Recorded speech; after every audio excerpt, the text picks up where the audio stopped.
Condemnation from all political parties after two KwaZulu-Natal councillors are brutally murdered.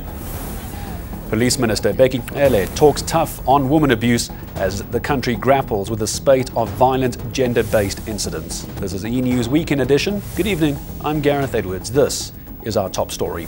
The ANC in KwaZulu-Natal says urgent action should be taken to curb the recurring assassinations of political leaders in the province. This after two political leaders were gunned down. Former councillor Masawenkosi Mqunu was killed in front of his family in Pietermaritzburg, and IFP councillor Siobaselo Tlamini was shot dead in Ulundi. It comes just a few days after another ANC leader was slain. We have been in and out of regions, speaking to regions, emphasizing that there must be openness. We must all be prepared to address problems and ensure that the organization operates smoothly without all of these challenges. We have met with structures. The NWC has gone with us to address all of these issues. And that's why we are saying we will take time to address these issues and not just rush. Well, the IFP is mourning the loss of one of its councillors, Siobaselo Tlamini. MP and Tlamini's friend Umkaleko Hlengwa is calling on authorities to tackle political murders. He says this is especially important ahead of next year's general elections. At this point in time, we can't speculate. We are reliant on the police to make arrests so that those who have committed this act can explain themselves. But if it is a political killing, of course, the IFP will be very, very concerned by it, because we want to ensure that the electoral environment is conducive for elections that are free and fair and free from fear. We are laying a solid foundation for improving our electoral showing, and we don't want the election activities to be compromised by violence. We certainly want to change the political game and work with ourselves, and then take back this province with the barrel of the ballot. That's the barrel of the gun. And we are calling on all political parties to ensure we work together as cooperation with the enforcement agencies and communities so that these criminals can be caught, brought to book, and we can clean out the province. We are sick and tired of this violence, and like I said, the IFP does not carry itself in a manner which is violent and one which results in killing. So this is a shock to us. We are not expecting anything of the sort because we have had stability within the party, and we are pleased with preparing for the elections next year. And so this takes us back now a few steps, because we now have to contend with the reality that this may be a political killing. Democratic Alliance KwaZulu-Natal leader Zwakele Nqwango also offered the DA's deepest condolences to the families of the deceased. He said they're concerned that in the past 24 hours there has been bloodshed in that province with a history of course, violence and murder. Nqwango says the province had become a slaughterhouse and has now called on police to do even more. Our province is becoming a slaughterhouse for politicians, and our worry is this will really cause a threat to our democracy. If politicians get killed every day, the question is who will want to join politics, who will want to play a role in our country and build this new democracy. We always say it's old now. 24 is not really old. The question is the young people who aspired to bring about change in our country, are they going to be interested to join politics if politics has become a death sentence for everyone? And we are saying our intelligence also is also failing us, because I keep asking myself a lot of questions. Where is our intelligence in South Africa? Why we never get any reports where intelligence is saying we have actually protected a politician who was nearly be killed?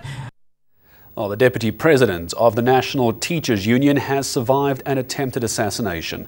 Alan Thompson was approached by heavily armed unknown gunmen while in his car in Durban. The incident happened as he was coming off the N2 highway to join the M41 to Umhlanga. The assailants shot at Thompson a couple of times, but they did miss. Thompson then tried to evade his attackers and drove to a hospital in Umhlanga. They followed him. After not being able to find him inside the building, they then broke into his car. The assailants stole bags with important documents, an undisclosed amount of money, and also 2 laptops. The documents are regarded as crucial to an imminent forensic investigation regarding KZN's Department of Education. Well, in other news now, the first ever memorial lecture for the killing of young women has taken place in Soweto. Social Development Minister Susan Shabangu and Police Minister Bheki Cele attended that event. The lecture is part of efforts by the Gauteng Social Development Department to tackle the scourge of femicide. Shabangu says young boys must be taught to deal with their pain. The MEC, Comrade Banyaza, shared with us what has been a secret for many, many years: the abuse of a boy child. I'm raising this because it's important. It's within the context of the violence in our society. He's referring to that as part of initiations. This is just a drop in the ocean of what he said, because the abuse of boys, it's never told, it's never shared. Meanwhile, Bheki Cele says police officials need to prioritise cases of abused women and children. I'm calling Amapoisa to make sure that they protect anybody, women especially, who walks in the police station to seek the assistance. Prosecution. There are these Schedule 5 and 6 cases. I believe the abuse and assault of women should be Schedule 6 if it is not Schedule 6. Which means that person doesn't get the bail. Which means that person doesn't get the bail. Any person that gets the bail, the first thing that he thinks to do is to eliminate evidence. And the evidence that is there is a raped woman. So by granting that person a bail, we are causing that person not to go and abuse that woman, but to go and kill that woman. So the justice cluster must help us to really prioritize the cases against women and children. Students should never be quiet when their lovers abuse them. This was the message at the funeral of slain Mangosuthu University of Technology student Zulile Khumalo. Khumalo was shot and killed by her ex-boyfriend Tabani Umzolo at the institution's Lonsdale residence in Durban on the 1st of May. The university says over 10 women students have since reported their alleged abuse. Tuba Velane attended the funeral and filed this report. Thousands of mourners came to pay their last respects to Zulile Khumalo. Most were fellow students from Mangosuthu. The 21-year-old quantity surveying student was shot allegedly by her ex-boyfriend at her residence. The suspect apparently admitted on his Facebook page that he had shot Zulile. Tabani Mzolo was arrested and has appeared in court. Students say they no longer feel safe at their residences. Since they've promised us that the security will be tightened, so yeah, we are going to be safe, that's for sure, because our president has promised us that we're going to be safe. Student representatives have appealed to varsity management to tighten up security, even at the off-campus residence. They also called on all students, especially women, to report incidents of abuse by their lovers. What we've learned the most from this is there are so many women who are being abused by males. And they only now starting to come out to say, I don't want what happened to Zulile to happen to me. Now they are coming out forward to say, I have so-and-so who has been abusing me for such a long time. And such incidents are being taken really seriously. University management is committed to improving security at their residences. The university will also continue to assist all students affected by this inhuman act. We have provided counseling services, we have psychologists in place, and we know that they've missed some academic activities because of court appearances and also other activities that were arranged. Our academics are very sympathetic. We have emphasized with our academics to help our students to cope. The family says It has lost a light that was about to brighten up the whole family. When you look at her, we are just looking at the leader that is coming up. And when I look even at what the university students have been saying, they were also seeing the leader in her. So we've just lost a leader that was coming up. The suspect, Thabani Mzolo, is due back in court next week on Thursday. Thuba Vilane, Mpaphala, KwaZulu-Natal.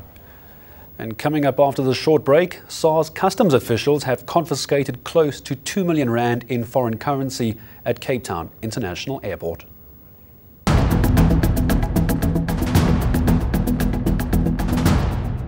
Welcome back. SARS customs officials have confiscated close to 2 million rand in foreign currency at Cape Town International Airport. The money was hidden in the luggage of a South African man heading to Dubai. Police officials received a tip-off at OR Tambo International Airport.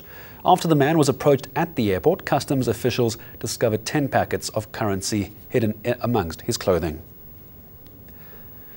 Disgraced former Western Cape Police Commissioner Arno Lamour and his co-accused will be back in the dock on Monday.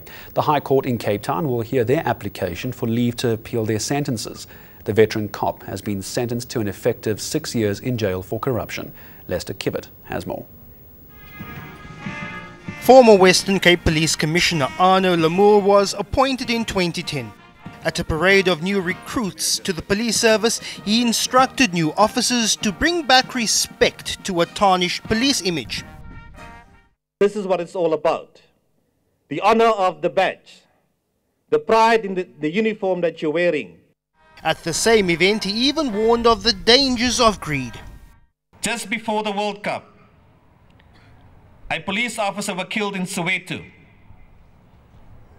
And in the interaction with the family, the father-in-law stated to us that a young trainee just finished with their basic training stated the following to a warrant officer of 15 years.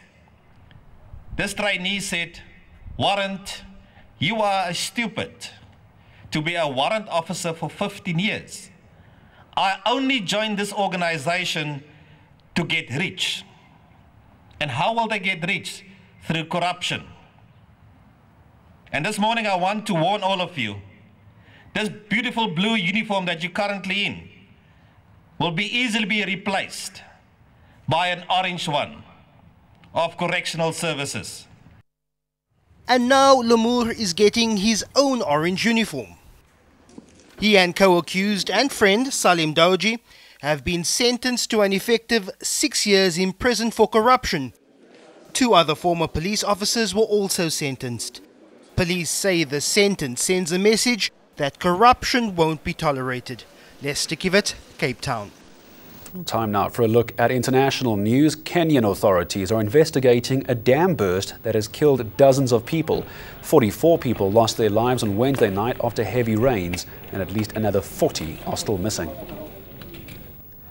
3 people have been killed in the latest wave of anti-government demonstrations in Nicaragua. This brings the death toll to 66. The protests began in April with students fighting against social security reform. Calls are now mounting for President Daniel Ortega to step down. And voting has begun in Iraq's parliamentary election. The poll comes 5 months after the country declared victory over the Islamic State. Over 7,000 candidates are vying for 329 parliamentary seats.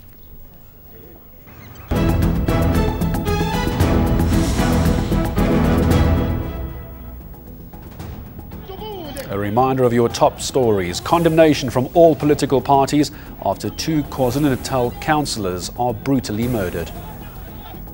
Police Minister Bheki Cele talks tough on woman abuse as the country grapples with a spate of violent gender-based incidents.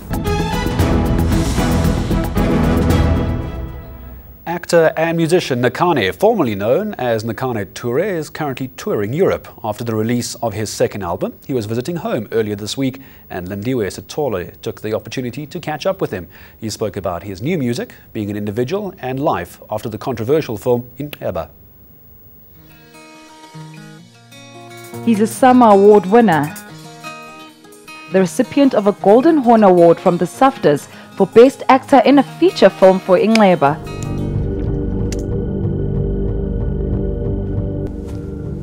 And simply goes by the name Nakane.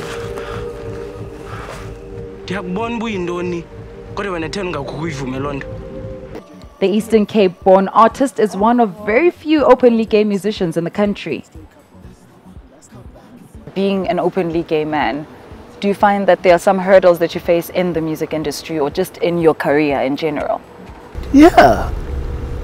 Straight people get first dibs on everything.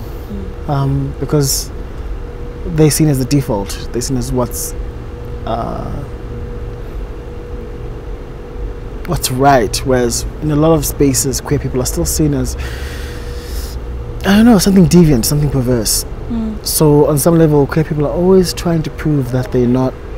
At the moment he's focusing on touring and promoting his latest album, You Will Not Die. Tell us about that album, in fact. It's called You Will Not Die. Yes, and Elton John having to play clairvoyant on BBC One. I knew what I wanted the songs to be, and getting there took longer than I thought. Yeah. And I guess also the subject matter I was trying to write about. I was trying to go back to my formative years. I was trying to write about me not being a Christian anymore. Here at home, you can expect to see him perform at Bushfire in Swaziland and Baseline Festival at Constitution Hill. Lindo Estole, Johannesburg. That's eNews at 7. Good night.